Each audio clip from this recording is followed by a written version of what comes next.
I used to believe that love could survive anything, that devotion, sacrifice, and unconditional support would always be recognized, always be valued. I was 55 years old when I learned how terribly wrong I could be about the people closest to my heart. My name is Elena, and this is the story of how I discovered that sometimes the greatest betrayals come wrapped in family bonds, hidden behind familiar smiles and Sunday dinners. This is about the night my world cracked open, revealing truths so painful that I almost wished I could unknow them. If you enjoy stories that touch the heart and show the strength of the human spirit, please subscribe to our channel. We're working toward 1,000 subscribers, and your support means everything to us. And please comment which city you're watching from. Your stories matter too. 3 years had passed since my husband Robert died, leaving me alone in the house we'd built together over 30 years of marriage. The grief had settled into my bones like winter cold, the kind that never quite leaves no matter how many layers you add. But I wasn't truly alone. I had my son David, my only child, the boy I'd raised to be strong and compassionate, the man I'd supported through every stumble and success. After Robert's funeral, David had struggled. His marriage was falling apart, his business was drowning in debt, and his world seemed to be collapsing just as mine was. As mothers do, I opened my arms wider, made room in my grief for his pain. When he asked if he and the kids could move in just temporarily while he sorted things out, I didn't hesitate. The house felt too empty anyway, and having my grandchildren's laughter echo through the halls again seemed like medicine for both our wounded hearts. I sold my wedding ring, my grandmother's pearl necklace, and the diamond earrings Robert had given me for our 20th anniversary. $18,000. Everything precious I owned except the memories. I placed it all in David's hands without asking for contracts or promises. Just the faith that a mother's love would be remembered and honored. Start over, I told him, watching his eyes fill with tears of gratitude. Your father and I always believed in you. For 2 years, I watched David rebuild his life in my home. I cooked his favorite meals, did his laundry, helped with homework when his children visited on weekends. I listened to him talk about his new relationship with Sarah, a woman 15 years younger who seemed to breathe life back into him. I smiled when he spoke of their future plans, their dreams of a fresh start, even when those dreams seemed to require more and more of my space, my time, my resources. Sarah moved in 6 months ago. She was polite enough, though she had that particular way of rearranging things that made it clear she considered herself more at home than I was. My kitchen spices were reorganized according to her system. My furniture was updated to match her aesthetic. My routines were adjusted to accommodate her preferences. I told myself this was natural, that blending families required compromise, that my discomfort was just the growing pains of change. But lately, something had shifted in the air of my own home.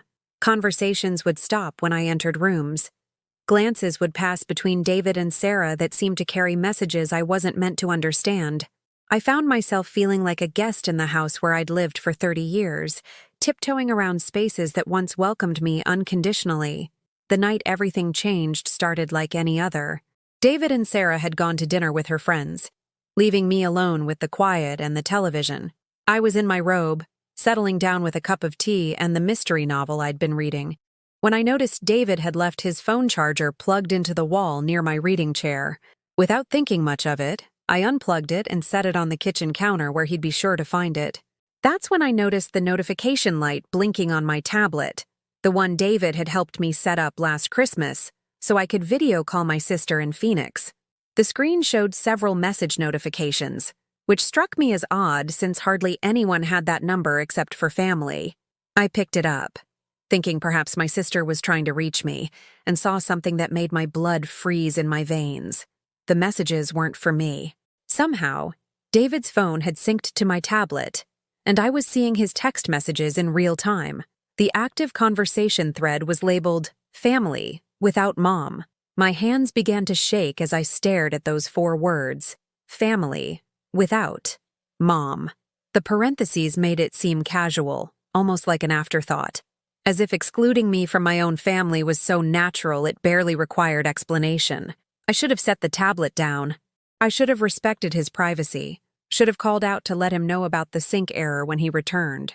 But mothers who have devoted their lives to their children, who have sacrificed and supported and believed in unconditional love, don't have that kind of strength when faced with deliberate exclusion from something called family. I touched the screen and began to read. The first message was from Sarah, sent just an hour earlier. Dinner was amazing. So nice to talk about our plans without having to watch every word. David's response came quickly. I know, I love her, but having to pretend everything's fine is exhausting. My heart stopped.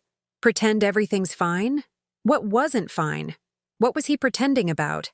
Sarah again. How much longer do you think before we can move forward with everything? Soon. I talked to the realtor again today. The market's good, and this house will sell fast. Location alone will get us above asking price. The words hit me like physical blows. Sell the house. My house. The home Robert and I had built. Where we'd raised David. Where every room held memories that were all I had left of the life we'd shared. They were planning to sell my home. I scrolled up, my vision blurring as I read message after message that painted a picture I'd been too loving, too trusting to see clearly. 3 weeks ago, she made that awful casserole again tonight. I couldn't even pretend to eat it. How do you stand it? David's reply. Practice. Lots of practice. Only a few more months. 2 weeks ago, she was crying again today about missing your dad. I know grief is hard, but it's been 3 years. At some point, you have to move on. Tell me about it. She's stuck in the past. It's not healthy for any of us. 1 week ago, I found her going through old photo albums again. Just sitting there crying over pictures. It's depressing. We need our own space. Away from all the sadness and the constant reminders of death. Each message felt like a knife turning in my chest. This woman, living in my home, eating my food, sleeping under my roof, was describing my grief as if it were an inconvenience to be managed rather than a mother's broken heart trying to heal. But David's responses were what truly destroyed me. Not defending me, not explaining that grief doesn't follow timelines, not reminding Sarah that this was my home and my loss. Instead, agreeing with her assessment that I was the problem, that my mourning was excessive, that my presence in my own life was somehow burdensome to them. I scrolled further, finding messages that went back months, a systematic catalog of complaints and mockery that revealed how they truly saw me. She asked about grandchildren again today, dropped hints about how nice it would be to have babies in the house. God, the pressure. Like we need to reproduce just to make her happy. She keeps talking about family traditions and keeping your father's memory alive. It's like she wants us all to live in a museum. She needs therapy, or medication, something to help her accept reality. The reality they wanted me to accept, I began to understand, was that I no longer mattered, that my feelings, my memories, my right to grieve in my own home and in my own way, were obstacles to their vision of the future they wanted to build. There were messages about my cooking, my clothes, my habits, jokes about how I shuffled around the house in my slippers, how I watched old people shows on television, how I talked to Robert's picture when I thought no one was listening. Every intimate detail of my grief and loneliness had become entertainment for them, shared and laughed about in a group chat designed specifically to exclude me. But it was the most recent conversation thread that broke something inside me that I wasn't sure could ever be repaired. The lawyer says it's complicated because her name is on the deed. What do you mean complicated? Well, legally it's her house. Dad left it to her, but she's old, and she's not thinking clearly. If we can show that she's not capable of managing her affairs, you mean like prove she's incompetent? Something like that. Or we could approach it differently. Make her want to leave. How? Make her feel unwelcome. Not mean, just cold. Stop including her in conversations. Stop asking her opinion. Make her feel like she doesn't belong here anymore. Isn't that what we're already doing? We can do more. Be more obvious about it. Eventually, she'll feel so uncomfortable she'll want to move somewhere smaller. Something more appropriate for someone her age. I sat in my reading chair, holding my tablet with hands that couldn't stop trembling, reading about a conspiracy to make me feel unwelcome in my own home. They weren't planning to throw me out. That would be too obvious, too cruel for them to feel good about themselves afterward. Instead, They were going to slowly, systematically make my life so miserable that I would choose to leave, believing it was my own decision. The cruelest part was that their plan was working. I had been feeling unwelcome, feeling like I didn't belong, feeling like my presence was somehow wrong or inappropriate. I'd attributed it to the natural awkwardness of three adults sharing space, to my own sensitivity heightened by grief, to the normal growing pains of a changing family dynamic. I'd never imagined that my discomfort was being engineered, that my son, my child whom I'd raised, whom I'd sacrificed for, whom I'd supported through every difficulty, was deliberately orchestrating my emotional exile from the place where I should have felt most safe and loved. The sound of car doors slamming in the driveway jolted me back to the present moment. They were home. I could hear David's laughter, Sarah's voice thanking him for a wonderful evening, the ordinary sounds of a couple returning from a pleasant night out. I quickly closed the message thread and set the tablet aside, my heart pounding so hard I was certain they'd be able to hear it when they walked through the door. I picked up my book and tried to arrange my face into the expression of a mother happy to see her son home safely. Tried to pretend I was the same woman who'd been peacefully reading just an hour earlier. But I wasn't the same woman. In the space of 60 minutes, I'd learned that everything I'd believed about my place in my son's life was a carefully maintained illusion. The love I thought we shared was one-sided. The home I thought we were building together was actually a prison they were constructing around me, with walls made of coldness and exclusion and systematic emotional cruelty. As I heard their keys in the lock, I realized that my life as I'd known it was over. The question now was what woman I would choose to become in response to this devastation. The door opened, and David called out cheerfully, "Mom, we're back! How was your evening?" I looked up from my book and smiled, the same loving smile I'd given him 10,000 times before. "Wonderful," I said, my voice steady and warm. "Just wonderful." But inside, something fundamental had shifted. The silence that had been suffocating me was beginning to feel like power. The real Elena was just beginning to wake up. The next morning brought the kind of gray October light that seems to drain color from everything it touches. I woke before dawn, as I had every day since Robert died. But this time, the familiar ache in my chest felt different, sharper, more focused. The grief for my husband remained, but now it was joined by something else. A hollowness where my faith in my son used to live. I made coffee in the quiet kitchen, moving through the routine I'd perfected over 3 decades in this house. The same blue ceramic mug Robert had given me for our first Christmas as newlyweds. The same spot at the counter where morning light filtered through sheer curtains. The same careful motions designed not to wake anyone else in the house. But now I understood that my consideration was seen as weakness. My quiet movements interpreted as the shuffling of an old woman who didn't belong. David appeared first, dressed for work in one of the tailored shirts I'd ironed for him just yesterday. The sight of him made my stomach clench. This tall, handsome man who still looked like the boy I'd rocked to sleep, who'd run to me with scraped knees and broken hearts. How long had he been seeing me as a burden? How long had my love been something to endure rather than treasure?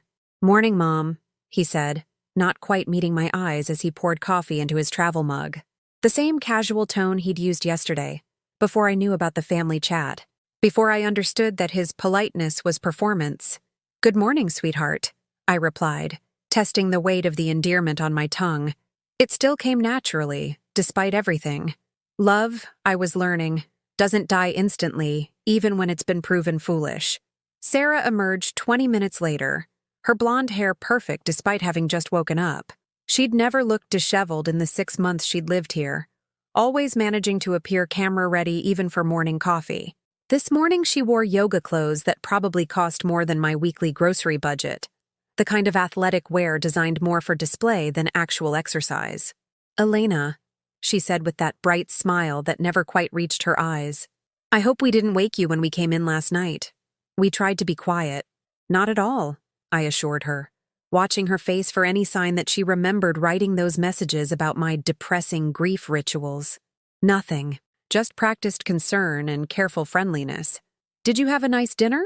"Oh, it was wonderful," Sarah gushed, launching into a detailed description of the restaurant, the wine, the friends they'd met. As she talked, I noticed how she positioned herself, always with David between us, always addressing her comments to him rather than to me directly. Subtle exclusions I'd attributed to shyness or the natural awkwardness of blended families.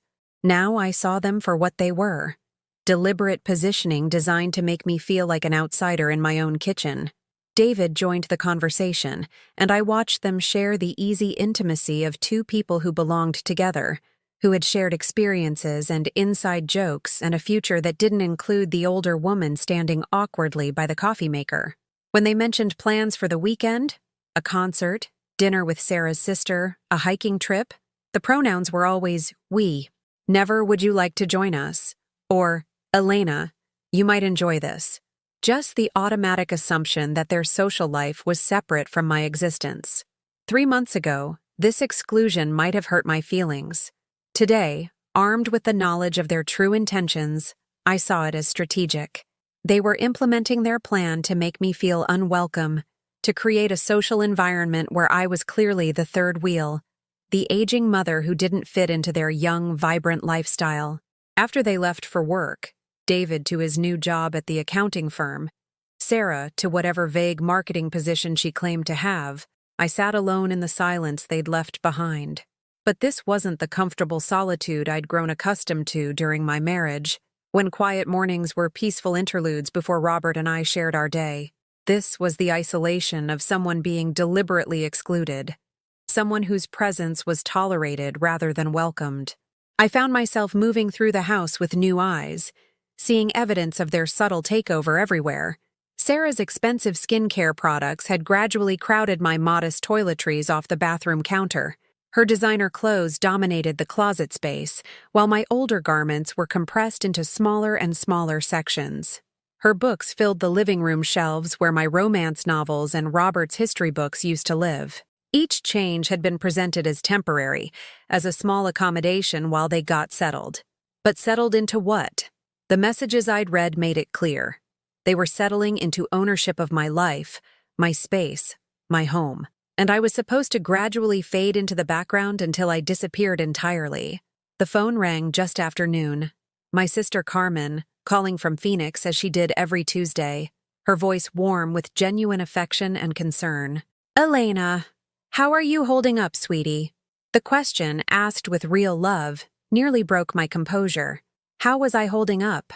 I was discovering that my son wanted me gone, that the woman sleeping in my guest room considered my grief an inconvenience, that my own family had created a chat group specifically to exclude me from their plans for my future.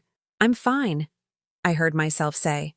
The automatic response of women who've learned that the truth often burdens others more than they can bear. "David and Sarah are doing well. We're all adjusting. And how's the living situation working out? 3 adults in one house can be challenging." Carmen's question was innocent, practical, the kind of concern any sister might express. But it hit too close to the raw nerve I was trying to protect. If I told her what I'd discovered, she'd be horrified. She'd insist I confront David immediately, demand explanations, fight back with the righteous anger of someone who loved me unconditionally. But I wasn't ready for that fight. Not yet. I needed time to think, to plan, to understand the full scope of what I was dealing with. More importantly, I needed to be sure that when I acted, it would be from strength rather than wounded emotion. "It's an adjustment," I said carefully. "But family is family." "You sound tired, Elena. Are you getting enough rest? Are you taking care of yourself?" The questions hung in the air, loaded with the kind of loving concern that made me realize how long it had been since anyone in my immediate household had asked about my well-being. When had David stopped inquiring about my health, my sleep, my happiness? When had his check-ins become perfunctory rather than genuine? "I'm taking things one day at a time," I told Carmen, which was true enough. After we hung up, I sat with the phone in my lap, thinking about the difference between my sister's warm concern and the clinical politeness I received from my son. Carmen asked because she genuinely wanted to know, because my well-being mattered to her independent of how it affected her own life. David's recent inquiries, when they occurred at all, had a different quality, as if he were monitoring my condition rather than caring about my comfort. That afternoon, I decided to test my growing suspicions. When David came home from work, I met him in the kitchen with genuine enthusiasm, the way I used to when he was young, and every day brought new stories and adventures. "How was your day, sweetheart? Tell me everything." He paused, coffee mug halfway to his lips, surprised by my energetic interest. For just a moment I saw confusion flicker across his face, the expression of someone caught off guard by behavior that didn't match their expectations. "It was fine, Mom. Just work stuff. Nothing exciting. But I want to hear about it," I pressed, settling into the chair across from him the way I had when he was 12, and full of stories about school and friends and the daily dramas that seemed so important then. "What projects are you working on? Are you enjoying the new position? Are your colleagues nice?" The discomfort in his posture was unmistakable now. He shifted in his chair, glanced toward the stairs where Sarah would eventually appear, clearly wished this conversation would end quickly and naturally. "Really, Mom, it's just boring accounting stuff. You wouldn't be interested." The dismissal was gentle but complete. "You wouldn't be interested." As if my curiosity about his life was presumptuous, as if wanting to connect with my only child was somehow inappropriate for a woman my age. Before I could respond, Sarah's voice called from upstairs. "David, could you help me with something?" He stood immediately, relief evident in his quick movement.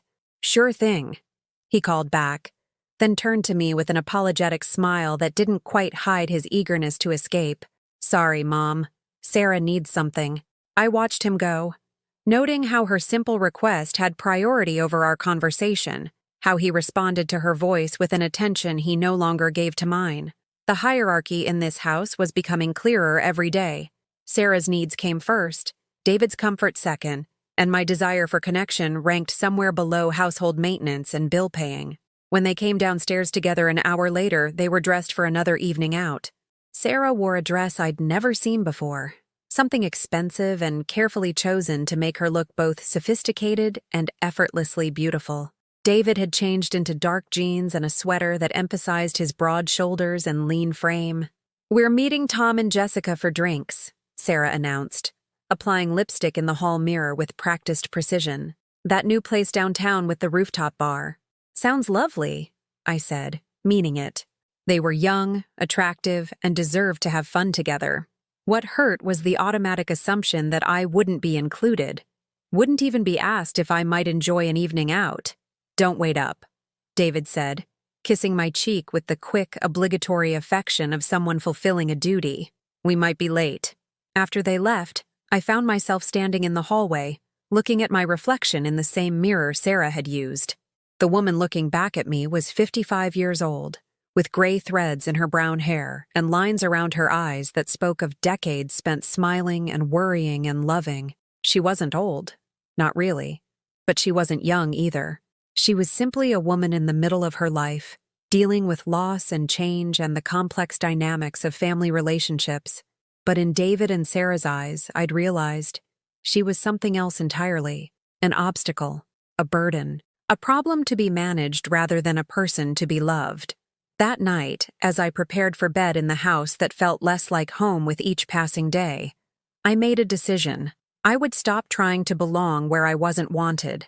I would stop seeking inclusion from people who had already decided I was surplus to their requirements. Instead, I would watch. I would listen. I would learn exactly how deep this betrayal went and how long it had been building. And then, when I was ready, when I had all the information I needed, I would decide what to do with the knowledge that my son, my child, my heart walking around outside my body, had chosen to see me as an enemy rather than his mother. The silence that was suffocating me was about to become my greatest weapon. But first, I needed to understand exactly what I was fighting against. The days that followed blurred together in a pattern of small cruelties that might have seemed insignificant to an outside observer, but accumulated like paper cuts on my soul. I began to document them mentally, cataloging each slight and exclusion with the methodical attention of someone building a case for their own sanity. Thursday morning, Sarah reorganized my spice cabinet while I was at the grocery store, throwing away half my seasonings because they were past their prime, and replacing them with expensive organic versions I couldn't afford to replenish. When I mentioned that some of those spices had sentimental value, gifts from neighbors, purchases from special trips with Robert, she laughed it off. Oh, Elena, you can't keep everything just because it has memories attached. Sometimes you have to let go of the past. Friday evening, I prepared David's favorite meal, the beef stew I'd been making for him since he was 10 years old.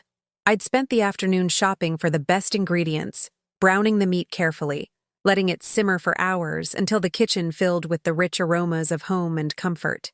When they sat down to eat, Sarah took one bite and wrinkled her nose. "It's so heavy," she said, pushing the bowl away. "I'm trying to eat lighter these days." "David, maybe we should order that quinoa salad from the place downtown." David, who had been enjoying his second helping just moments before, immediately set down his spoon. "You're right, babe. This is pretty rich." He looked at me with what he probably thought was kindness. "Mom, maybe you could try some of those healthier recipes Sarah found online. They're supposed to be really good." I stared at them across the table I'd set with my grandmother's dishes, the ones I'd saved for special occasions and family dinners. The stew grew cold in their abandoned bowls while they ordered $50 worth of salad to be delivered, discussing the nutritional benefits of ancient grains as if I weren't sitting right there, as if my cooking hadn't sustained David through childhood illnesses and teenage growth spurts and broke college years. Saturday afternoon, I was reading in the living room when Sarah's sister Michelle came to visit.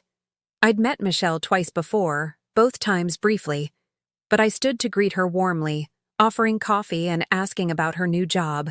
The three of them, David, Sarah, and Michelle, settled into conversation about people I didn't know, places I'd never been, experiences that predated my inclusion in their social circle. I tried to participate, asking friendly questions about the mutual friends they were discussing, but each inquiry was met with the kind of polite but minimal response reserved for strangers making small talk. After 20 minutes of feeling increasingly awkward, I excused myself to make tea, hoping they might invite me to rejoin them when I returned. When I came back, they had moved to the back porch, their conversation animated and full of laughter I could hear through the window. The message was clear. My presence had been the uncomfortable element they'd needed to escape. Sunday dinner. I'd always cooked large Sunday meals when David was growing up. Family traditions that centered around shared food and conversation. This week, I prepared roast chicken with all the sides, setting the table for three and timing everything to be ready when they returned from their afternoon hiking trip. They came home laughing and energetic, Sarah's cheeks flushed with exercise and fresh air, David's arm around her waist as they shared some joke from their day. When they saw the elaborate meal waiting for them, their expressions shifted almost imperceptibly. "Oh, Mom," David said, his voice carrying a note of gentle exasperation. "We ate a big lunch at that new cafe near the trail. We're not really hungry. Maybe we could just grab something light later," Sarah added, already moving toward the stairs.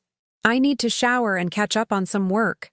I stood in my dining room, looking at the table I'd spent an hour setting, the food I'd prepared with love and anticipation of shared time together. The chicken sat golden and perfect, surrounded by roasted vegetables and homemade rolls that filled the kitchen with the scent of comfort and tradition. "Of course," I said, my voice steady. "I understand. You've had a full day." They disappeared upstairs, and I ate alone at the table set for three, each bite tasting like rejection. Later, I heard them ordering pizza, their voices drifting down from David's old bedroom as they made plans for a movie night that didn't include me. Monday morning brought a new development that crystallized just how thoroughly I'd been written out of their future plans. I was watering the plants on the front porch when a car pulled into the driveway, and a woman in a business suit emerged carrying a clipboard and camera. "Excuse me," she called out. "I'm Janet Morrison from Pinnacle Realty. I have an appointment to do a preliminary assessment of the property." My heart stopped. "I'm sorry, there must be some mistake. This house isn't for sale." She consulted her clipboard, frowning. "David Morrison called last week to schedule this. He said you were considering putting the property on the market?" The world tilted around me. David had contacted a realtor, without telling me, without discussing it with me, without acknowledging that this was my house, my decision, my life. They were pricing and evaluating like a commodity to be liquidated. "David isn't home right now," I managed to say. Perhaps you could reschedule. Of course. I'll call him to set up a new time. Beautiful property, by the way. This neighborhood is really hot right now. You should get excellent value. After she left, I sat on my porch steps, staring at the garden Robert and I had planted together. The walkway we'd repaired with our own hands. The windows we'd saved for and upgraded room by room over decades of marriage. They were pricing my memories, calculating the market value of my life. When David came home that evening, I was waiting in the kitchen, the real estate agent's business card placed carefully on the counter between us. "We need to talk," I said simply. He saw the card immediately, and for just a moment, his composure slipped. I saw guilt flash across his face before he rearranged his features into an expression of patient explanation, the look adults use when dealing with confused elderly relatives. "Mom, I was going to talk to you about this. Sarah and I have been thinking that maybe it's time to consider your options. This house is pretty big for one person, and the maintenance costs are only going to increase as it gets older." "I'm not one person," I said quietly. "You and Sarah live here too." "Well, yes, but that's temporary. We're planning to get our own place soon, and then you'll be here alone. Wouldn't you be more comfortable somewhere smaller? Maybe one of those nice senior communities with activities and people your own age?" People my own age. As if 55 was ancient. As if I belonged in some segregated facility rather than in the home I'd lived in for 30 years. As if the solution to their desire for my house was to convince me I'd be happier somewhere else.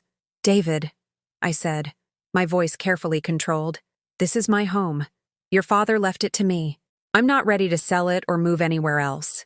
His jaw tightened almost imperceptibly. "Of course it's your decision, Mom. I'm just thinking about what might be best for you in the long run. Financially, this house is probably your biggest asset. If you sold now, you could invest the money, have more security for your retirement." Security. As if I weren't secure in the home I'd owned for decades. As if my comfort and stability mattered less than their plans for my equity. "I appreciate your concern," I said, picking up the business card and sliding it across the counter toward him, "but I won't be needing a realtor right now." That night, I heard them talking in low voices upstairs, their conversation too muted for me to make out words, but urgent enough to confirm that my refusal to cooperate with their real estate plans had created a problem they needed to solve.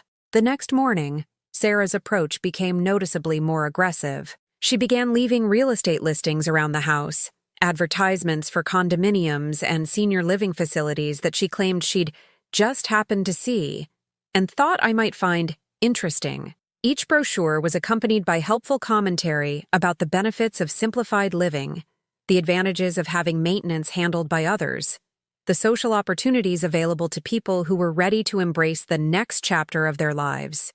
"Look at this place," she said, spreading a glossy brochure across the kitchen counter while I tried to drink my morning coffee in peace.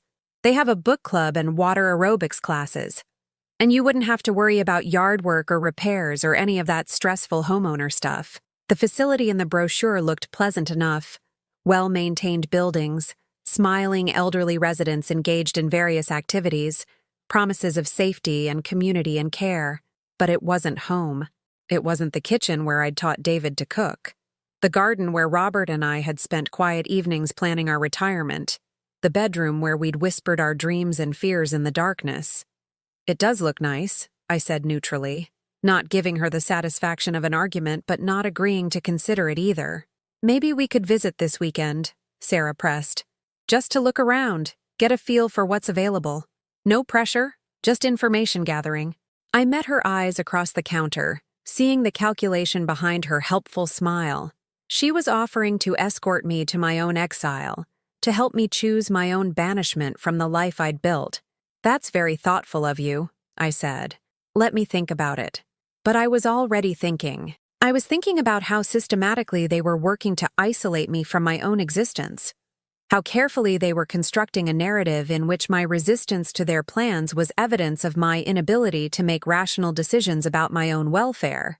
I was thinking about how my son, who had once run to me for comfort and protection, was now working with his girlfriend to convince me that I didn't belong in my own home.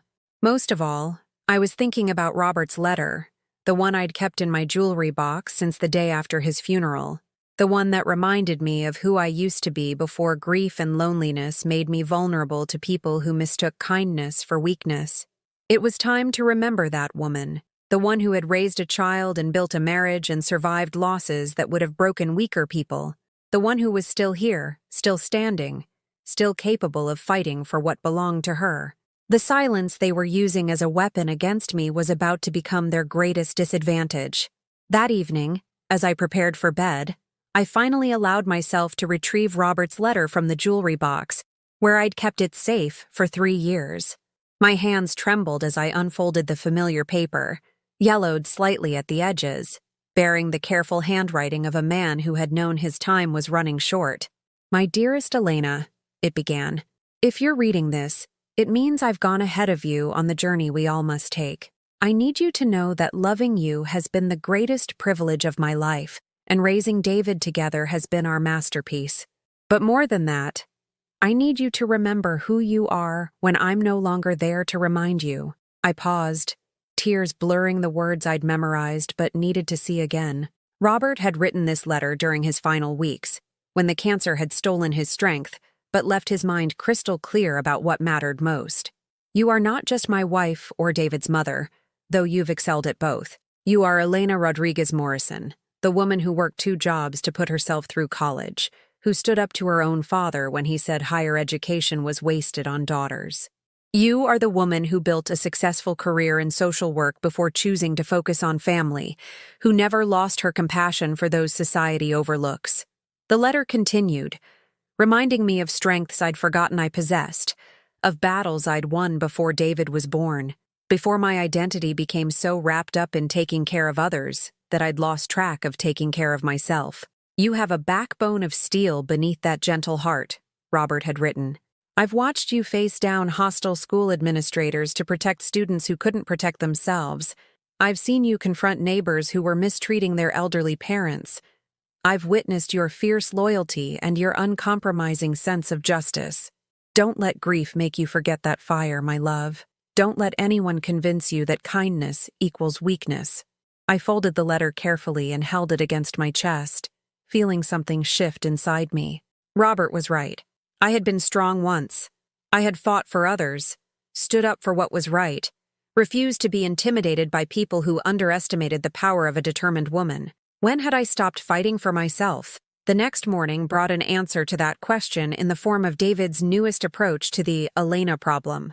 I was drinking coffee in the kitchen when he sat down across from me with the serious expression he used for important conversations. "Mom, I've been thinking about what you said yesterday about the house. I want you to know that I respect your feelings, and I'm not trying to pressure you into anything you don't want to do." I waited, knowing that words like "but" and "however" were coming, that this was the prelude to a more sophisticated manipulation than Sarah's brochure campaign. "But I am worried about you," he continued, his voice taking on the concerned tone of a loving son. "Living alone in this big house, dealing with all the maintenance and upkeep. What happens if you fall down the stairs? What if there's an emergency and no one's here to help?" He was painting a picture of me as frail and vulnerable, a woman whose age and circumstances made independent living dangerous rather than dignified. At 55, I was being recast as elderly and incompetent, someone who needed protection from her own poor judgment. "I'm healthy, David," I said quietly. "I'm not elderly or infirm. I'm perfectly capable of living in my own home." "Of course you are right now," he agreed quickly. "But things can change so fast at your age. Look at Mrs. Henderson next door. She was fine until she had that stroke, and now she's in assisted living. Wouldn't it be better to make a transition while you can do it on your own terms?" At my age, I was 55 years old, not 85. I had decades of healthy life ahead of me, years of independence and vitality and meaningful existence. But David was already planning my decline, already writing the story of my obsolescence as if it were inevitable rather than convenient for his purposes. "I think you're borrowing trouble," I said. "I'll deal with health issues if and when they arise." His expression grew more earnest, more concerned. "Mom, I need to tell you something, and I hope you won't be upset with me for saying it. Sarah and I have noticed some changes in you lately. Small things but concerning." My blood chilled. "What kind of changes?" "Well, you seem forgetful sometimes. Like last week when you couldn't remember if you'd taken your vitamins, or when you left the stove on after making tea. And you've been more emotional, more sensitive to things that wouldn't have bothered you before. Each example was real, but twisted into evidence of mental decline rather than what they actually were. The normal responses of a grieving woman dealing with systematic emotional abuse. Of course, I was more forgetful. I was depressed and stressed. Of course, I was more emotional. I was being slowly tortured by people I loved. Of course, I seemed different. I was discovering that my entire family dynamic was a carefully constructed lie. "I'm grieving, David," I said, struggling to keep my voice level. "It's normal for people to be different when they're processing loss. I know, and I understand that grief affects people in different ways. But it's been 3 years, Mom. At some point, continuing to live in the past becomes unhealthy for everyone involved." There it was. The timeline they'd decided was appropriate for my healing. The expiration date they'd assigned to my right to mourn my husband in my own home. 3 years was apparently long enough to process the loss of a 30-year marriage. Long enough to be expected to cheerfully embrace whatever future they'd planned for me. "Maybe you should talk to someone," David continued gently. "A counselor or therapist who specializes in helping people through major life transitions. Someone who could help you process these feelings and make decisions about your future from a healthier place." He was suggesting therapy as a solution to my resistance to their plans, implying that any rational mental health professional would surely agree that a 55-year-old woman living alone in a 3-bedroom house was making poor choices that needed correction. "I'll consider it," I said, though what I was actually considering was how thoroughly they'd thought through this campaign to convince me I was incompetent to manage my own life. That afternoon, while David was at work and Sarah was at whatever appointment had taken her out of the house, I did something I hadn't done in months. I called my friend Patricia, a woman I'd worked with during my social work days, who had remained a steady presence through the years even as our daily contact decreased. "Elena," Patricia's voice was warm with genuine pleasure. "I was just thinking about you. How are you holding up, honey?" The simple question, asked without agenda or manipulation, nearly broke me. "I'm struggling, Pat. I need someone to talk to. Someone who knew me before I became just David's mother and Robert's widow." "Come over right now," she said immediately. "I'll make coffee and we'll talk as long as you need."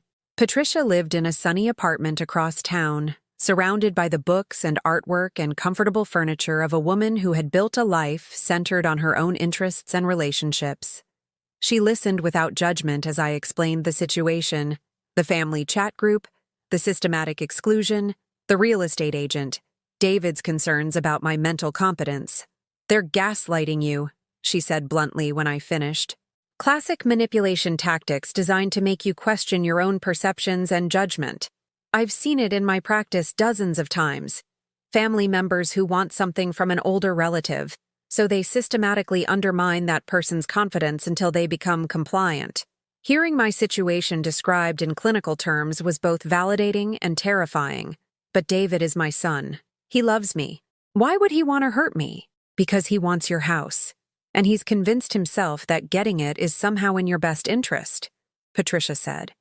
People are amazingly good at rationalizing selfish behavior when it benefits them. He probably genuinely believes he's helping you by pressuring you to move. She was right, and I knew it. David had always been skilled at reframing his desires as moral imperatives, at convincing himself and others that what he wanted was actually what everyone needed. "What should I do?" I asked. "Fight back," Patricia said without hesitation. "But fight smart. Document everything. Save those text messages. Keep records of their behavior. Get copies of all your legal documents. And for God's sake, Elena, remember who you are. You're not some helpless old lady who needs managing. You're a strong, intelligent woman who's been temporarily knocked off balance by grief and betrayal." When I returned home that evening, I found David and Sarah in the kitchen, surrounded by takeout containers and real estate listings spread across the counter like battle plans. They looked up when I entered, their expressions shifting from animated discussion to careful neutrality. "How was your day, Mom?" David asked, but his attention was already returning to the papers in front of him. "Productive," I said, noting how they'd made themselves comfortable in my kitchen, eating food they'd ordered, making plans that affected my life without including me in the conversation. Sarah held up one of the brochures. We found this amazing place about 20 minutes from here. It's not a traditional senior community, more like condos designed for people who want to simplify their lives. Active adults, they call it. The amenities look incredible. Active adults. Another euphemism for middle-aged people being warehoused away from the lives they'd built, the properties they'd earned, the homes they'd chosen to call their own. That's nice, I said noncommittally, moving past them to pour myself a glass of water. Would you like to drive over and look at it this weekend? David asked. Just to see what's available. What the options are like? I turned to face them. These two people who were systematically dismantling my life while convincing themselves they were helping me.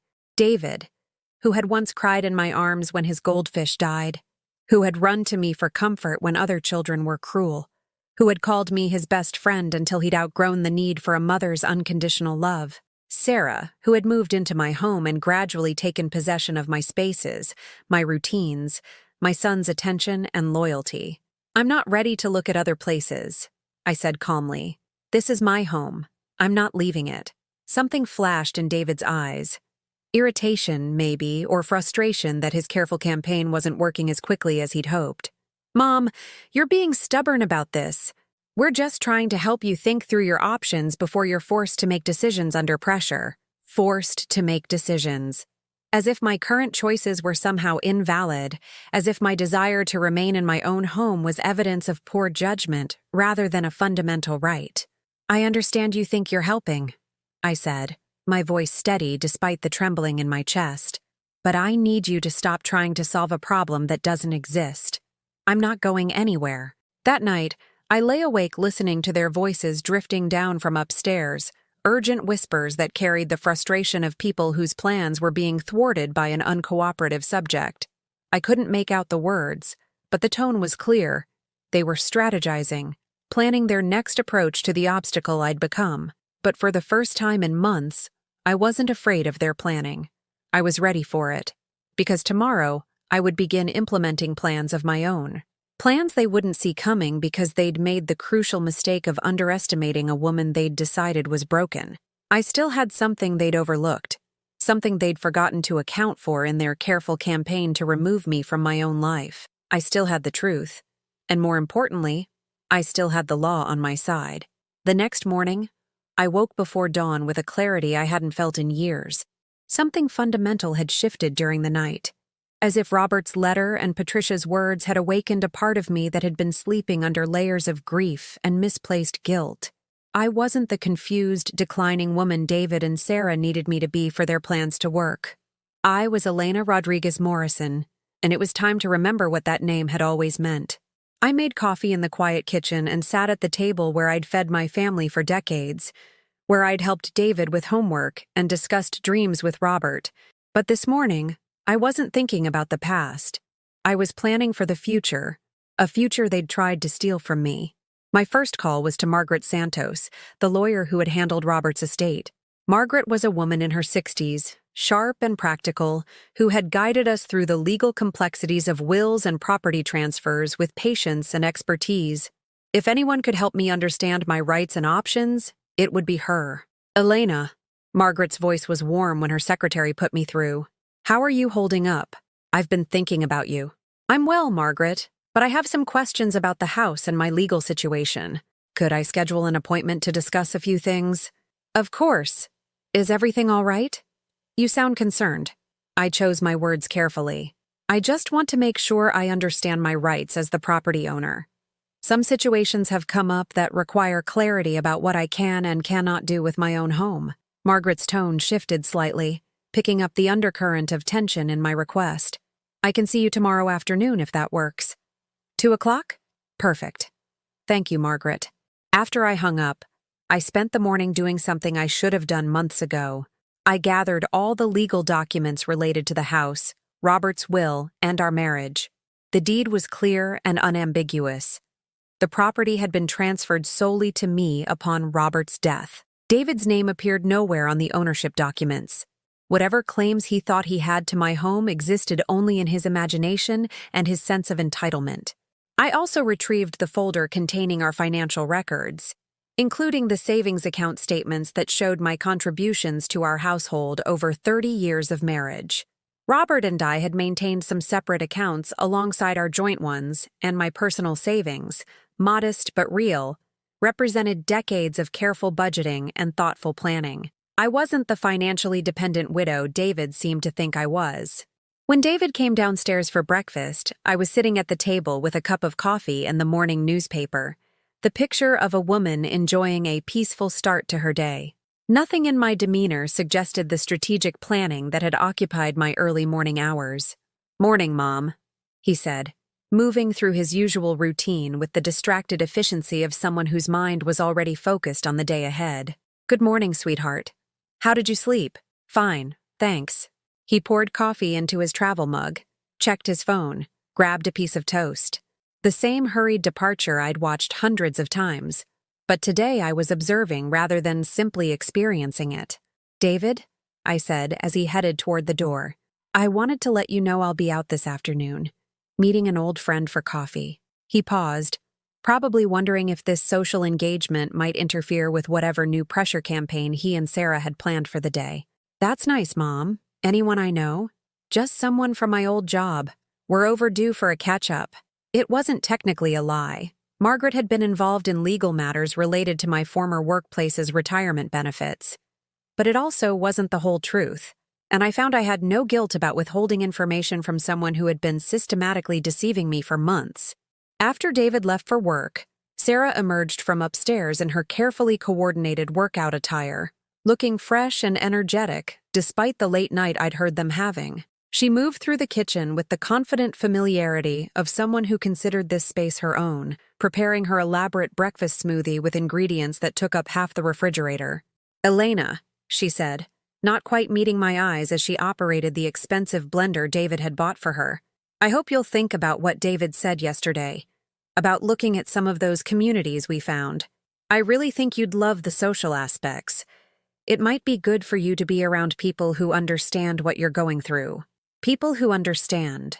As if my experiences were so foreign, so specific to my age and circumstances, that only other displaced middle-aged women could comprehend them. As if my feelings and perspectives were somehow invalid in the broader world where younger people live their important lives. "I appreciate your concern," I said, using the same tone I'd once employed with difficult clients who needed gentle redirection rather than confrontation. "I'm quite content with my current social situation." Something flickered across Sarah's face. Surprise, maybe, at my calm refusal to engage with her helpful suggestions. She was accustomed to my polite consideration of her ideas, my willingness to discuss options even when I had no intention of pursuing them. "Well," she said, turning back to her smoothie with slightly more force than necessary, "I just think it's important to be open to new experiences. Sometimes we resist change because we're afraid, not because it's actually wrong for us." The psychology was amateur but revealing.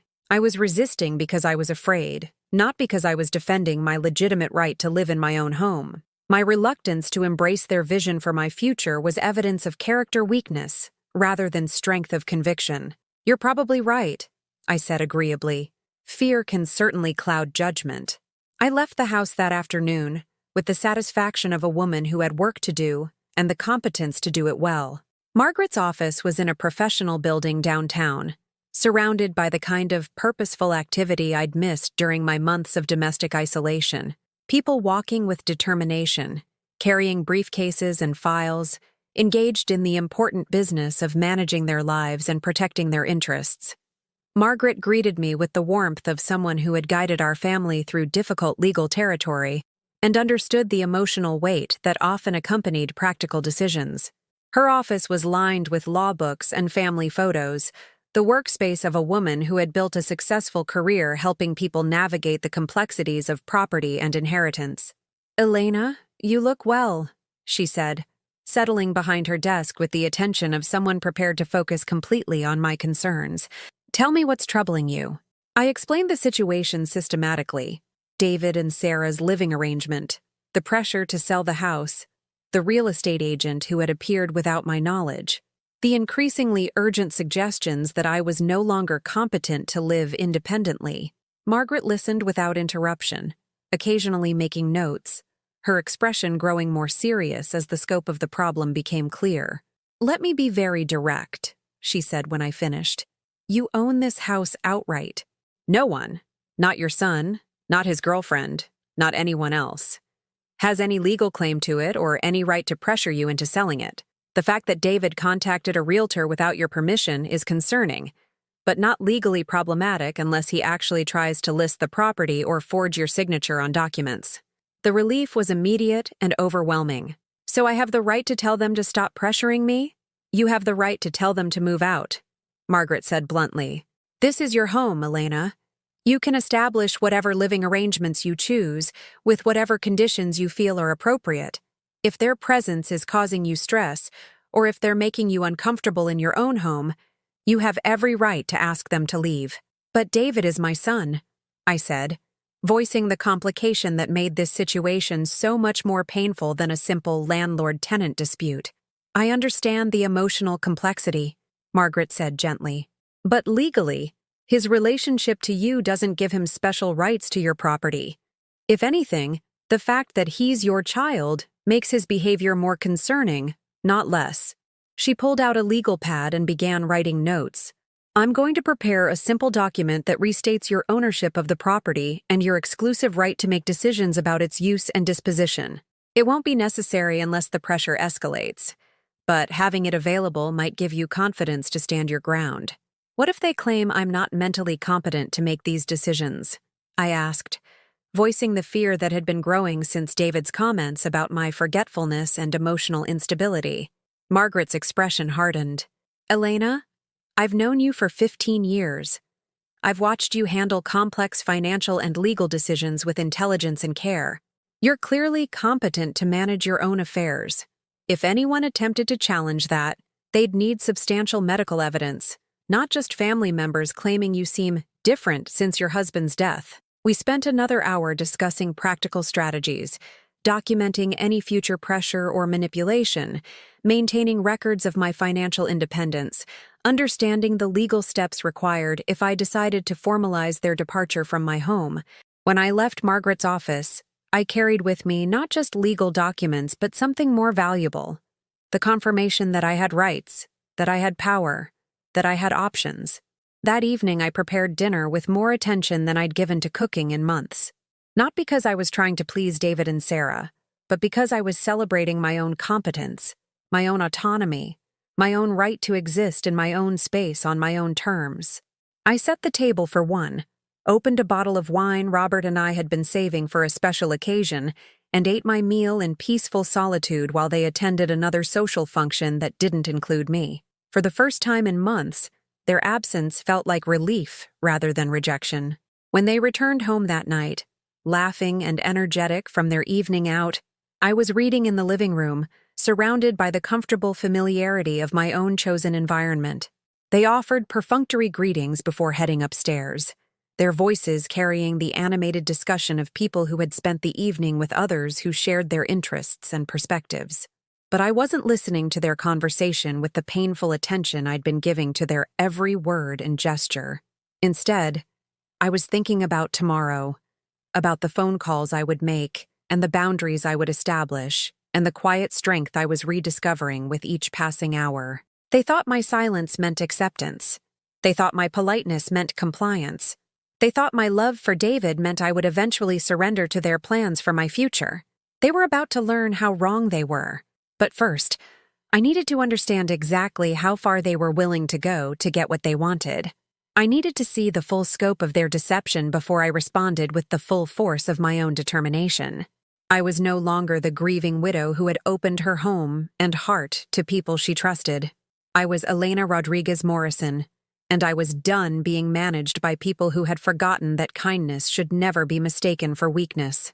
Over the next few days, I moved through my daily routines with the careful precision of someone preparing for war, while maintaining the appearance of peaceful domesticity. I documented everything: conversations, incidents, changes to my living space, in a small notebook I kept hidden in my bedroom. Each entry was dated and detailed, building a record of their systematic campaign to make me feel unwelcome in my own home. Thursday morning, Sarah rearranged the living room furniture while I was at the grocery store, claiming she wanted to improve the flow of the space. When I returned to find my reading chair moved away from the window where I'd positioned it to catch the morning light, she explained cheerfully that the new arrangement was more modern and opened up the room so much better. The message was subtle, but clear. My preferences for my own living space were outdated and unwelcome. Thursday evening, David suggested I might want to consider getting a medical evaluation, just to establish a baseline for your health records. He presented it as routine preventive care, but the timing, immediately after I'd refused to visit the senior communities they'd selected, wasn't coincidental. They were building a case for my incompetence, gathering evidence they could use to support their claims that I wasn't thinking clearly about my own best interests. Friday afternoon, I received a call from a different realtor, this one claiming David had asked her to provide a more comprehensive market analysis of my property. When I told her I wasn't interested in selling, she seemed confused, mentioning that David had indicated I was eager to move quickly and wanted multiple opinions on pricing strategy. The lies were escalating, becoming more elaborate and potentially more damaging to my reputation in the community. But for every move they made, I was making quiet countermoves of my own. I contacted my bank to ensure David had no access to my personal accounts. I retrieved important documents from the safe deposit box Robert and I had shared, securing them in a new box with only my name and signature required for access. I updated my medical records to include a note from my physician confirming my mental competency and decision-making capacity. Most importantly, I began reaching out to the support systems I'd neglected during my period of grief and isolation. Patricia became a regular confidant, someone I could call when the gaslighting became so intense I needed external validation of my own perceptions. My sister Carmen received more frequent calls, conversations that gradually revealed the true scope of my living situation without alarming her enough to prompt premature intervention. "Elena, you sound different," Carmen observed during one of our Tuesday conversations. "Stronger somehow. Are things improving there?" "I'm finding my footing," I told her, which was true in ways she couldn't fully understand. Learning to trust my own judgment again. Saturday brought a new development that revealed just how far David and Sarah were willing to go to achieve their goals. I was in the garden, tending to the roses Robert and I had planted during our first year in the house, when I heard voices from the kitchen window. David was on the phone, his tone urgent and concerned. "I'm really worried about her," he was saying. "She's becoming more isolated, more resistant to suggestions about her health and safety. Yesterday, she accused me of trying to manipulate her when I mentioned the medical evaluation. It's like she's becoming paranoid." Paranoid. The word hit me like a physical blow. He was describing my awareness of their deception as evidence of mental illness, reframing my justified suspicions as symptoms of psychological decline. "I know it's hard to accept," David continued, "but I think we're reaching the point where someone needs to step in. She's not making rational decisions about her own welfare anymore." I moved closer to the window, careful to remain hidden while straining to hear more of this conversation that was apparently about my mental competency. "The house is becoming a safety issue," David went on. "She left the stove on twice last week, and I found her crying over old photo albums again. Dr. Matthews, I know you can't discuss patients without their consent, but as her son, I need to know if there are resources available for families dealing with elderly relatives who won't accept help." Dr. Matthews, my own physician, whom David was calling without my knowledge or permission, attempting to gather ammunition for his campaign to prove I was incompetent. The violation was breathtaking. My own son was trying to manipulate my medical care to support his plans for my property. "I understand you can't share specific information," David said, "but hypothetically, what would be the process for getting someone evaluated if their family was concerned about their ability to live independently?" I stood frozen among my roses, listening to my child. The boy I'd carried in my body, nursed through illnesses, cheered through achievements, discussed the legal procedures for having me declared incompetent. He wasn't just planning to take my house. He was planning to take my autonomy, my dignity, my basic right to make decisions about my own life. When the call ended, I remained in the garden for another hour. Not because I needed more time with the roses, but because I needed to process the enormity of what I'd overheard. This wasn't just about real estate or living arrangements anymore. This was about a fundamental attack on my personhood, an attempt to reduce me from a competent adult to a managed dependent whose choices could be overruled by others. That evening, David approached me with what he probably thought was subtle concern. "Mom, I was thinking it might be good for you to have a checkup with Dr. Matthews. It's been a while since your last appointment, and at your age, regular monitoring is important." I met his eyes across the kitchen counter, seeing him clearly for perhaps the first time in months. This handsome, confident man who spoke with such apparent caring was actively working to destroy my independence. Behind his concerned expression was calculation, strategy, manipulation refined over years of practice. "I feel fine, David," I said calmly. "If I have health concerns, I'm perfectly capable of scheduling my own medical appointments." "Of course you are," he agreed quickly. "I just thought it might be helpful to have a professional opinion about how you're doing. Sometimes we don't see changes in ourselves that are obvious to others. Changes that are obvious to others. More evidence of my supposed decline, more reasons why my own assessment of my condition couldn't be trusted. I appreciate your concern," I said, using the phrase that had become my standard response to his helpful suggestions. "I'll consider it." But I was done considering their suggestions.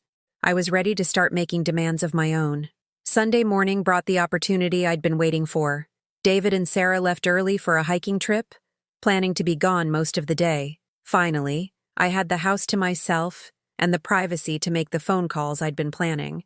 My first call was to Dr. Matthews's office, requesting an immediate appointment to discuss my medical records and establish clear boundaries about who could and could not access information about my health. The nurse, recognizing the urgency in my voice, scheduled me for Monday afternoon.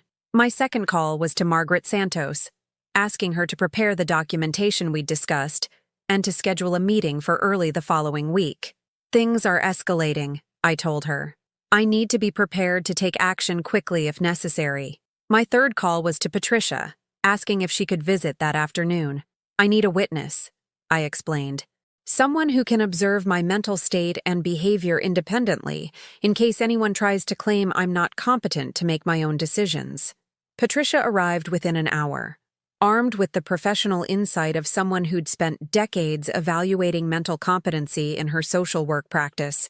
She listened carefully as I explained the escalating pressure campaign, the unauthorized contact with my physician, the increasing urgency of their efforts to prove I was declining. "Elena," she said when I finished, "what you're describing is elder abuse, emotional abuse, financial manipulation, possibly fraud if David is misrepresenting your intentions to these realtors. This isn't just family dysfunction, this is systematic abuse designed to make you compliant with their plans." Elder abuse. The clinical term gave weight to what I'd been experiencing, validation that my feelings of violation and manipulation were based in reality rather than oversensitivity or paranoia. "What should I do?" I asked. "Document everything, which you're already doing. Establish your competency medically and legally, which you're working on, and prepare to take decisive action if they escalate further," Patricia said. "You have more power than they think you do, Elena. Use it." That evening, when David and Sarah returned from their hiking trip, energetic and happy from their day in nature, I was waiting in the living room with tea and the Sunday newspaper, the picture of a woman enjoying a peaceful afternoon at home. "How was your day, Mom?" David asked, settling into the chair across from me with the relaxed demeanor of someone who thought his plans were proceeding smoothly. "Wonderful," I said, and meant it. "Very productive." Sarah joined us, still glowing from exercise and fresh air, her blonde hair pulled back in a ponytail that made her look younger than her 35 years. "Elena, I found the most amazing wellness center on our drive today. It's specifically designed for women going through major life transitions. They have grief counseling, meditation classes, all sorts of support services. I picked up a brochure for you." She handed me a glossy pamphlet advertising a residential treatment facility for people struggling with depression, anxiety, and adjustment disorders. The marketing was sophisticated, emphasizing healing and renewal, and the benefits of professional support during difficult times. But I recognized it for what it was: Another step in their campaign to prove I needed institutional care. Another piece of evidence they could point to when claiming I was too unstable to live independently. How thoughtful, I said, accepting the brochure with a smile. It looks very comprehensive. Maybe we could visit together, Sarah suggested, just to see what kind of programs they offer. I think you'd really benefit from talking to people who understand what you're going through.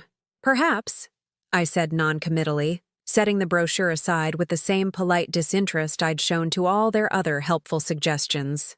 But inside, I was cataloging this latest manipulation, adding it to the growing list of evidence that would support whatever action I decided to take. They thought they were closing in on their goal, that their patient campaign of psychological pressure was finally wearing down my resistance. They thought my quiet responses meant submission, that my lack of dramatic confrontation indicated acceptance of their plans.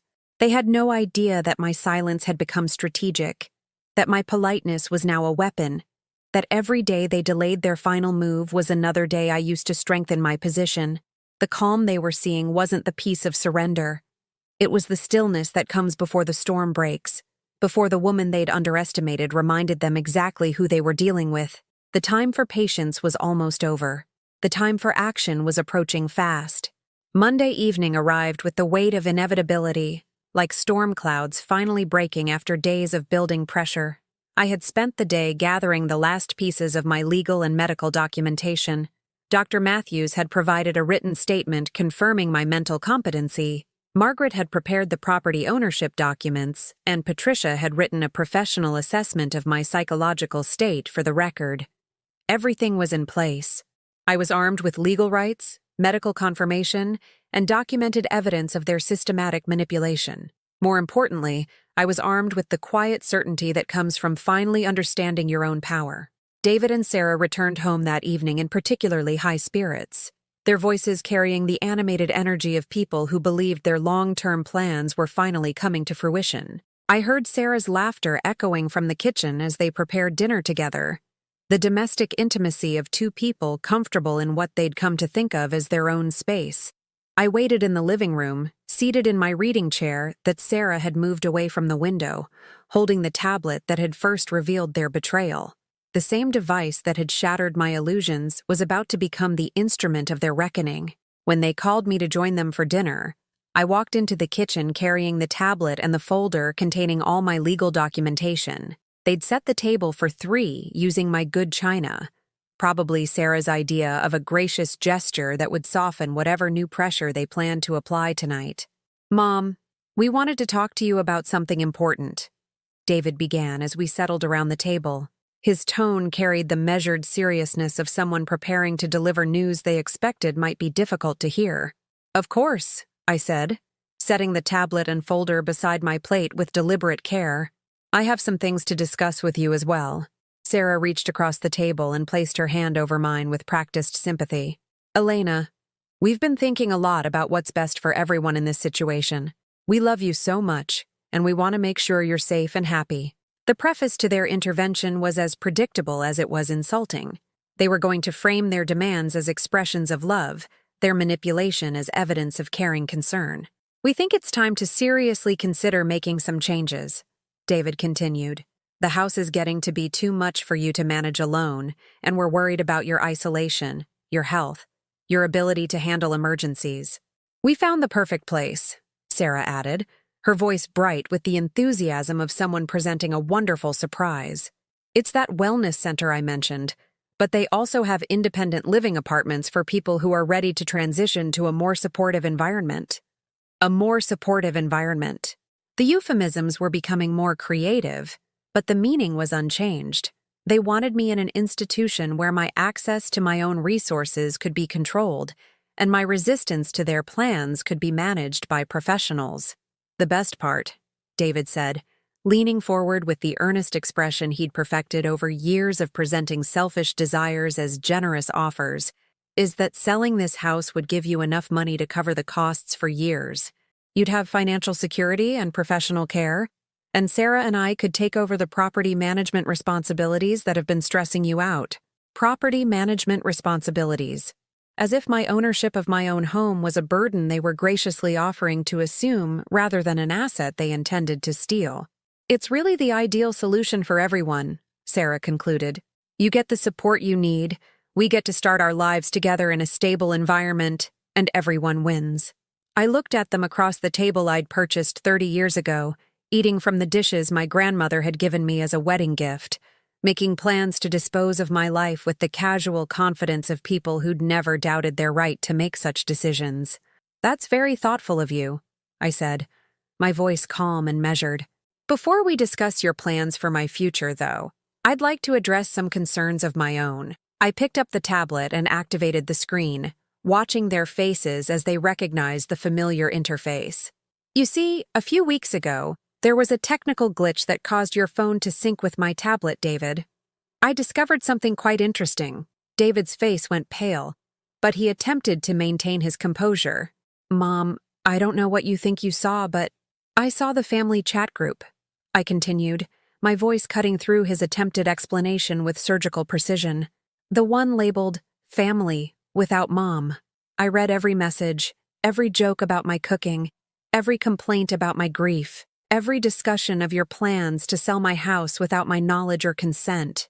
Sarah's hand flew to her mouth, her carefully maintained facade cracking to reveal the panic underneath. David stared at me as if I'd become a different person entirely, someone he didn't recognize and couldn't predict. I particularly enjoyed the strategic discussions about how to make me feel unwelcome in my own home. I continued, opening the screenshots I'd saved as evidence. The plans to prove my incompetence, the unauthorized contact with my physician, the lies you told to real estate agents about my supposed eagerness to sell. "Mom, you don't understand the context," David began, but I held up my hand to silence him. "I understand perfectly," I said. "I understand that my son, whom I raised, supported, and loved unconditionally, decided that my grief was inconvenient, and my continued existence in my own home was an obstacle to his plans for the future." I opened the folder and spread the legal documents across the table, watching their eyes widen as they recognized official letterhead and legal language. "These are the ownership documents for this house," I explained with the patience of a teacher addressing slow students. "As you can see, my name is the only one that appears anywhere. This property belongs entirely to me, and I have the absolute legal right to determine who lives here and under what conditions." Sarah found her voice first, her tone shifting from practiced sympathy to something sharper and more desperate. "Elena, we were just trying to help. Everything we've done has been because we care about you and want what's best." "What's best for me," I interrupted, "is not being lied to, manipulated, and systematically undermined by people living in my home. What's best for me is not having my mental competency questioned by a son who's been planning to steal my property since the day he moved in." I pulled out Dr. Matthews' letter and Patricia's professional assessment, placing them carefully on top of the ownership documents. "These are medical and psychological evaluations confirming my complete mental competency and decision-making capacity," I said, "in case either of you were planning to pursue legal action based on claims about my declining faculties." David's mask finally slipped completely, revealing the frustration and anger he'd been hiding beneath his concerned son performance. "This is ridiculous, Mom. You're taking everything out of context. We never meant to hurt you. You meant to steal my house," I said simply. "You meant to convince me I was incompetent so I would surrender my home and my independence to people who saw me as nothing more than an obstacle to their own ambitions. It's not stealing if we're trying to help you make better decisions about your own welfare." Sarah snapped, her helpful facade dissolving entirely. "You're alone in this big house, crying over the past, refusing to accept reality.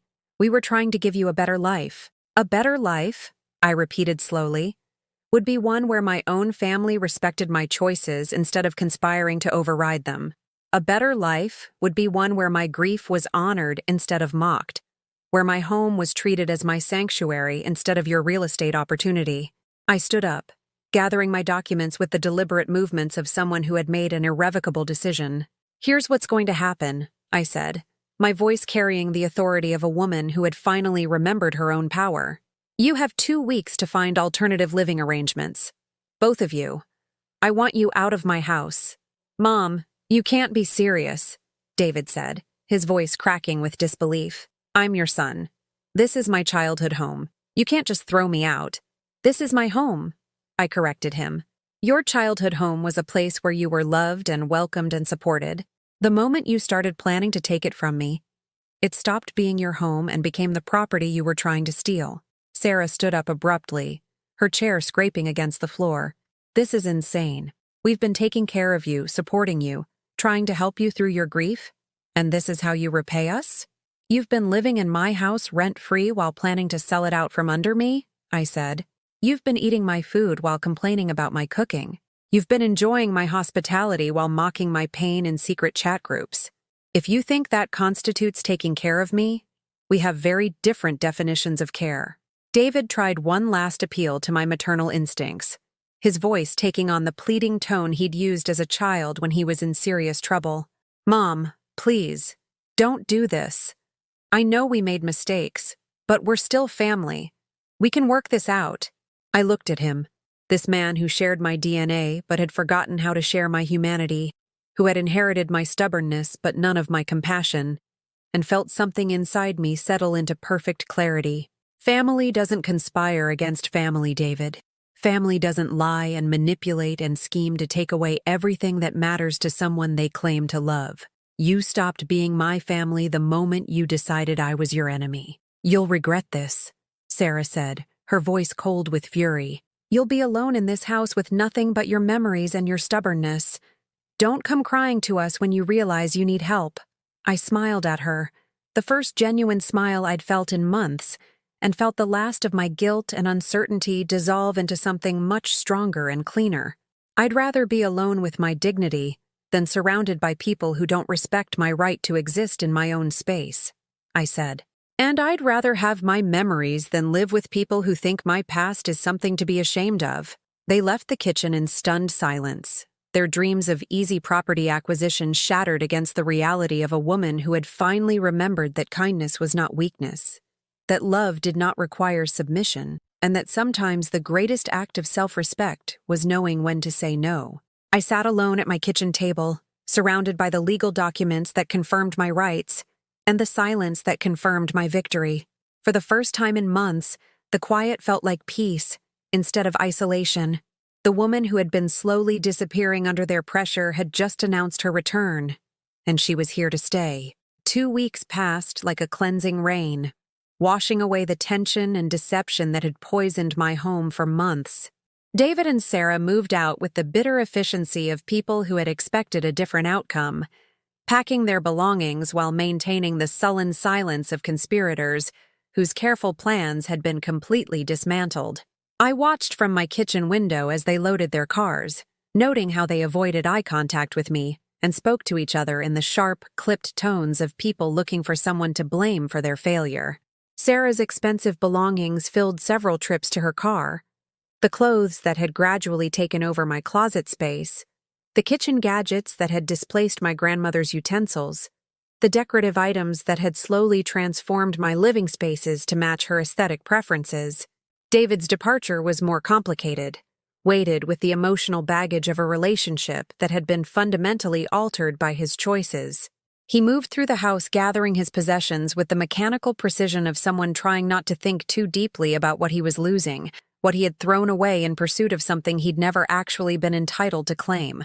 On their final day, David appeared in the kitchen doorway, his car loaded and ready for departure.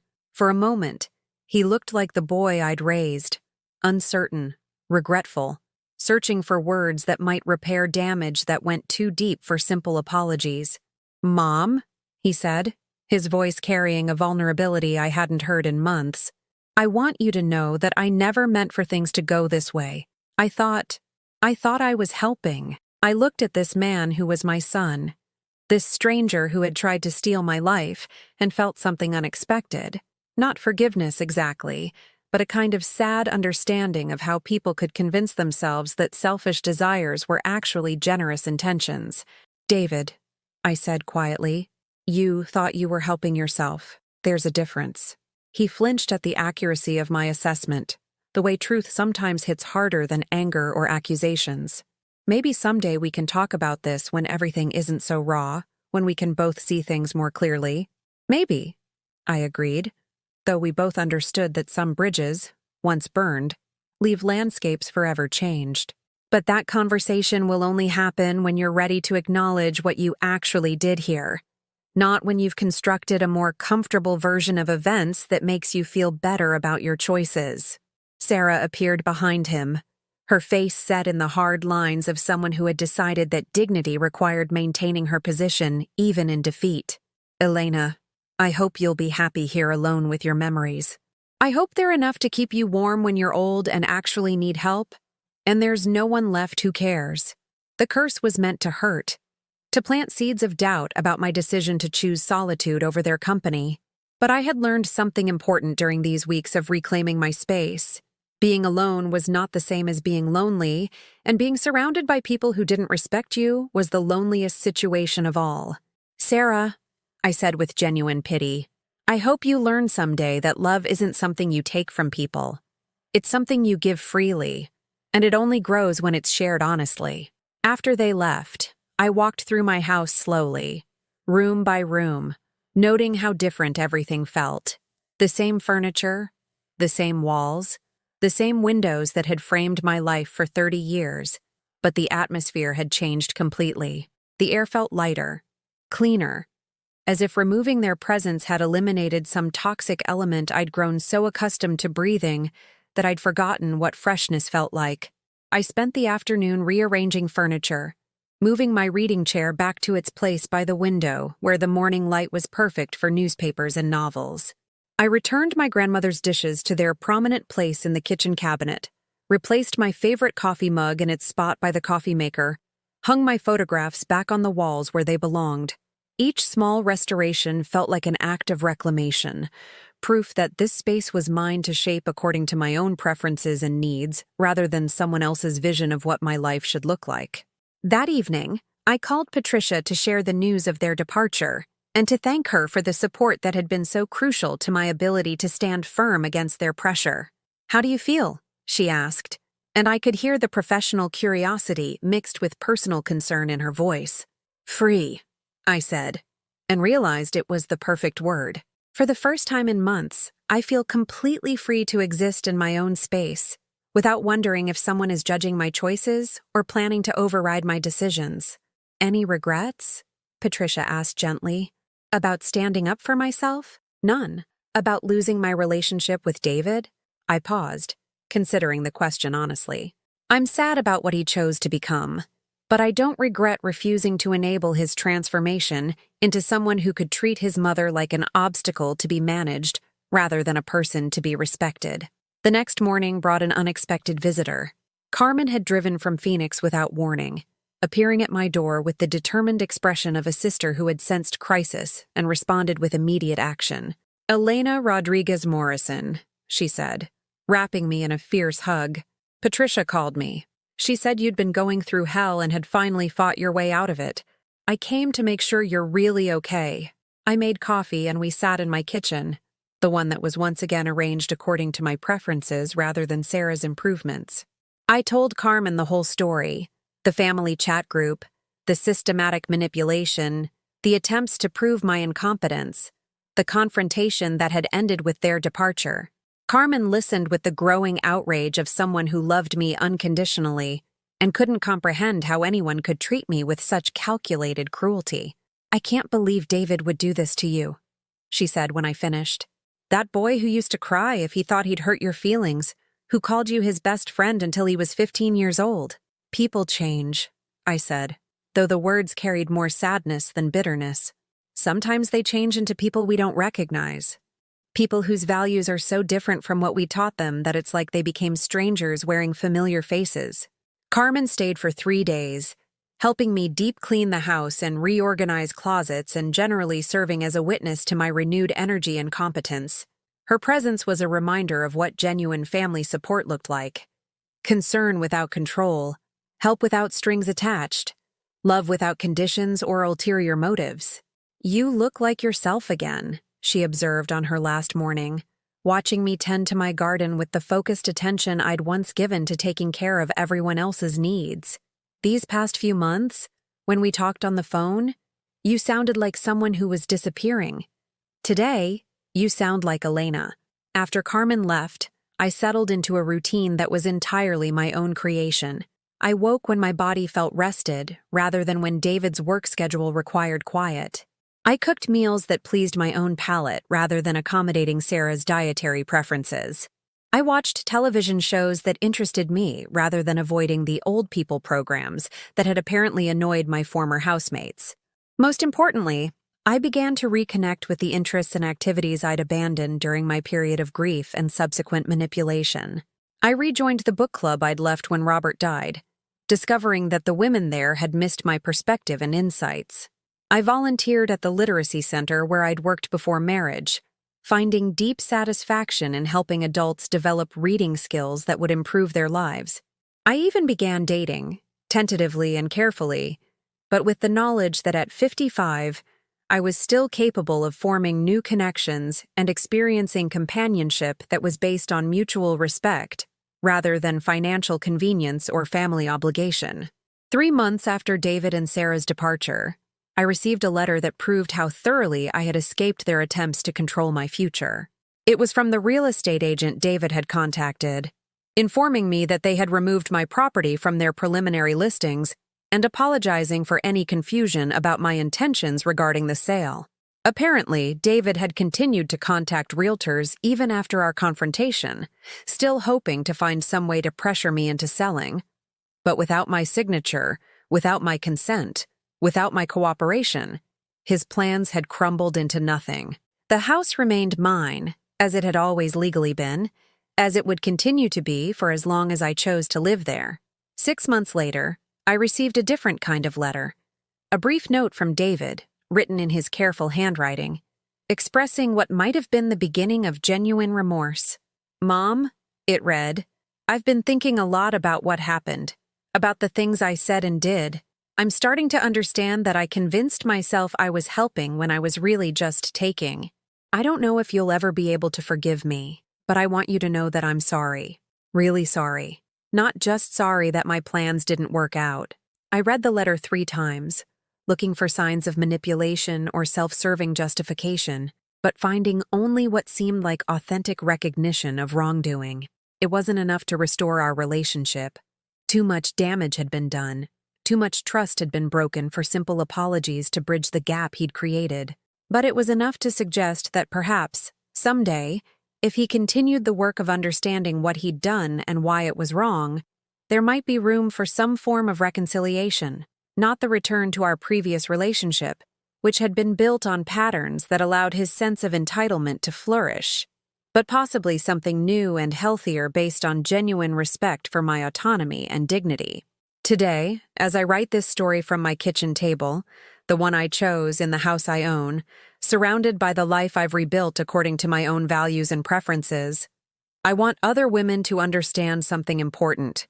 You are never too old, never too isolated, never too damaged by grief or betrayal to reclaim your own power. The people who try to convince you that you're incompetent, that you need managing, that your own preferences are evidence of poor judgment, are often the people who benefit most from your compliance.